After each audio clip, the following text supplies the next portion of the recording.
She never got influenza. She never had anything. So when she got cancer, it was the big stuff.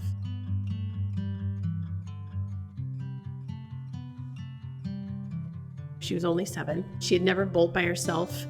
And so when she picked up a ball, we thought it was too heavy because she came home and she had a muscle strain on the back of her neck. Doctor said, go home, take ibuprofen, take Tylenol. About 6 days later, she's sleeping 20 out of 24 hours. And she was really yellow, and it wasn't like Haidyn. Just, she wasn't herself. She wasn't, the outgoing person she normally is. So we went to the doctor. She had a CAT scan, an MRI, and an ultrasound to make sure that what they truly saw is what it was. She did every single test, and then she was actually in tears when she told us the news. She does have acute lymphoblastic lymphoma, and she thought it was sad that she had cancer, but her grandma had had it, so she kind of knew what it was. And grandma had lived, and grandma lost her hair, and we told her that would probably happen. But she also thought it was really cool that she had a team because she's raised a Hawkeye. She's like, I trust everything. And when she drove by the clinic, she said, my team's gonna make it. They win in clinic, I can win up there. So that's how she is. And then you sit and you try to hold on to each other and say, what is this? Like, what kind of whirlwind are we up against? And I remember sitting on the side of her bed, and he took my hands and he said, we're not doing this alone. Like, the two of us are in it together, and we're gonna get her through this.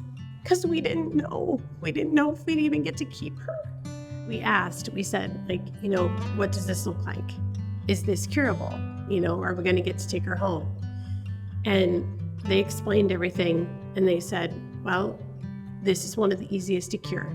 And they said it in ways that made sense to us.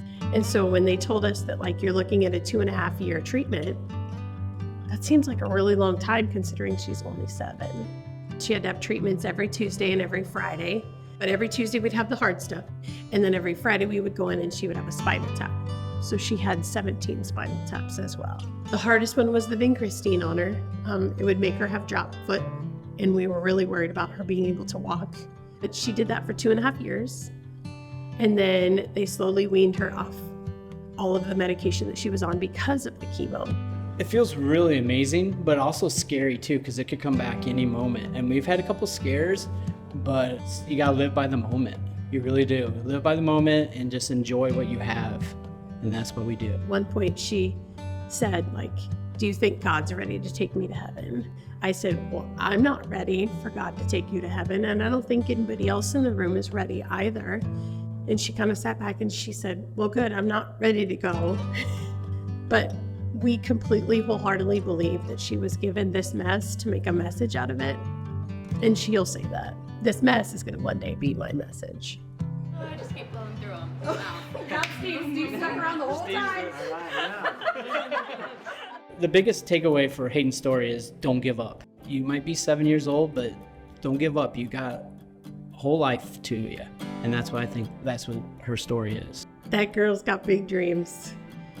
And a lot of them start right over there. The staff on level 11 are like family, and I definitely call that my second home. It just feels calm up there. One day I would love to be an oncology nurse on level 11, so kids like me could see that calmness and homeness that I feel.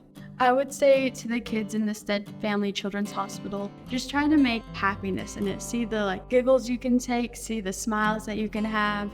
You see the positive in it.